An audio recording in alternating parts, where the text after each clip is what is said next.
یاسین سوئی سورہ رحمان سورہ ملک سوئی سورہ قل واللہ مگر سہ بدل زیو یعنی تہذ زبان مبارک من نیرے تیل دلس آر پار گھن کیا گھن بزرگ اولیاء کرامن ہند زبان مبارک مز قرآن و حدیث نیر سہ گھس آر پار کیا گھس وہ لوگوں کی زندگیوں کو بدل دے گا.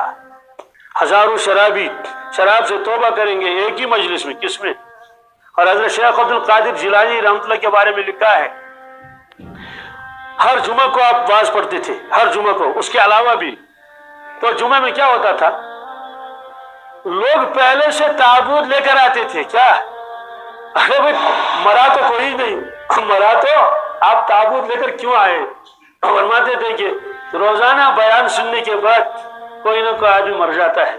کبھی 2 کا انتقال ہوتا تھا، کبھی 3 کا انتقال ہوتا تھا، کسی نہ کسی کا انتقال ہو جاتا تھا. اور اس لیے وہ تابوت باہر رکھتے تھے. کہاں؟ چارپائی وغیرہ باہر انتظام ہوتا تھا. کون مرے گا پتہ نہیں. جیسے حج میں وہ انتظام کر کے رکھتے ہیں. اور انہیں قبریں بھی میں خود اپنی آنکھوں سے ان قبروں کو دیکھا ہے. پہلے سے قبریں تیار رہتی ہیں، پہلے سے قبریں، تاکہ وقت پر پریشانی نہ ہو جائے. اس لیے کہ ایک مرتبہ 3000 ایک ساتھ مر گئے. کتنے؟ 2 سال پہلے. اور بالکل آمنے سامنے ذرا سی دیر تھی بہت دور پہنت تو اک مر موت 500 کتیا تم گزریم دیو تو ووتس جمراتن پہ. اس لیے تمہن چھنا برونٹھ روز انتظام کرے. تو حضرت شیخ علیہ رحمت جب بیان فرماتے تھے تو لوگ چارپائی اور تابوت باہر رکھتے تھے. آج کوئی نہ کوئی ضرور مرے گا. اور حضرت بھی عجیب و غریب تھے. اللہ اکبر سبحان اللہ، سید الاولیاء ہے، کوئی شک شبہ نہیں ان کے سید الاولیاء ہونے میں.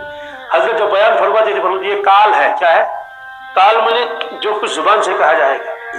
پھر اس کے بعد فرماتے تھے اب میں حال میں آؤں گا. کس میں؟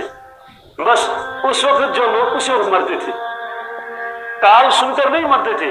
جب حضرت فرمایا اب میں حال بیان کروں گا تو اس وقت مر جاتے تھے. بہت عجیب و غریب شخصیت تھی. جی حال اور کال میں یہ فرق ہے. ایک آدمی کہتا ہے آگ جلاتی ہے، یہ ہے کال. کیا؟ حال یہ ہے کہ آپ کا ہاتھ پکڑ کر آپ کے ہاتھ کو آگ میں ڈال دیا. تو دونوں میں فرق ہے کچھ بھی نہیں.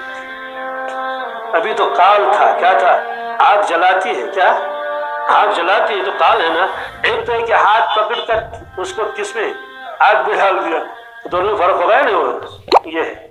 تو حضرت فرماتے میں حال میں آ جاؤں گا تو اس وقت لوگ مر جاتے تھے. اور زبردست صاحب علم کسبی کے علاوہ